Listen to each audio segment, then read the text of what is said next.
Situazione affitti, abbiamo visto che tra l'altro è il centro anche della cronaca in questi giorni. Qual è la reale situazione e cosa la FIMA racconterà oggi?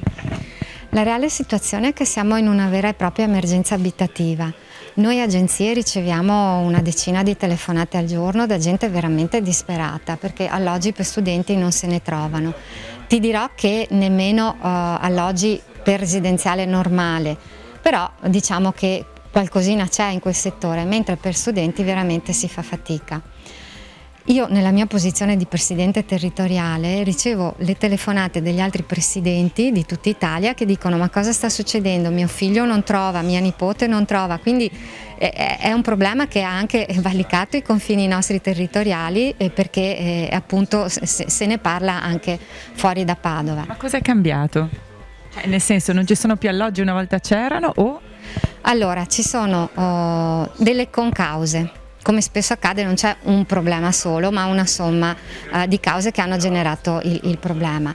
E questo è dovuto al fatto che ci sono più matricole, migliaia di più studenti si sono iscritti. Questo va benissimo, vuol dire che l'Università di Padova è molto attrattiva anche per l'estero o comunque fuori dal nostro territorio.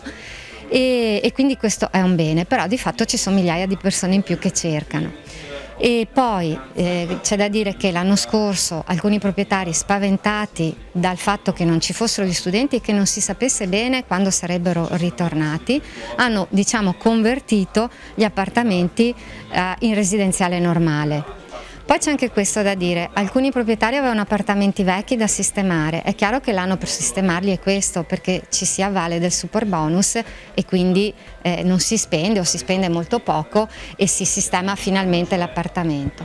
Poi c'è una causa che parte da un po' più lontano: negli ultimi anni molti proprietari hanno convertito al turistico gli appartamenti. Quindi finché c'è un solo problema si tira avanti, quando però alla fine tutti i nodi arrivano al pettine e quindi queste piccole cause alla fine generano questo problema. Come è possibile risolverlo? Allora, il motivo per cui noi oggi siamo qui è anche fare un appello a chi magari ha appartamenti sfitti di avere fiducia e di rimetterli nel mercato. Naturalmente tenendo dei prezzi equi, non bisogna creare bolle speculative perché poi quando si sgonfiano fanno danni dappertutto, nessuno ne esce vincitore. Quindi da una parte bisogna capire che gli studenti sono un'opportunità, muovono da soli un PIL di centinaia di milioni di euro, quindi quando sono mancati infatti ce ne siamo accorti, e questo lo dico proprio anche come vicepresidente di Confcommercio, perché noi ci occupiamo sempre di monitorare il territorio. Chiaramente senza studenti c'è stato un calo di tutto e quindi anche le attività economiche, dai bar alle mense, ma anche l'abbigliamento, le librerie, tutti ne hanno risentito. Quindi gli studenti sono un'opportunità anche perché presidiano il territorio dal punto di vista del degrado. Quando un territorio è abitato, è usato, chiaramente mantiene un livello di sicurezza alto. E quindi gli studenti, ripeto, sono un'opportunità, anche i proprietari poveretti l'anno scorso si sono veramente ritrovati con dei problemi, anche perché non dobbiamo pensare sempre a proprietari di 100 appartamenti, ci sono anche proprietari che ne hanno uno e quella fonte di reddito è importante, quindi hanno fatto scelte diverse. Diciamo che sta confluendo tutto, appunto complice anche il super bonus, in questo momento, che speriamo non si riverifichi in futuro, però adesso bisogna sicuramente invitare chi ha immobili a metterli in circolo.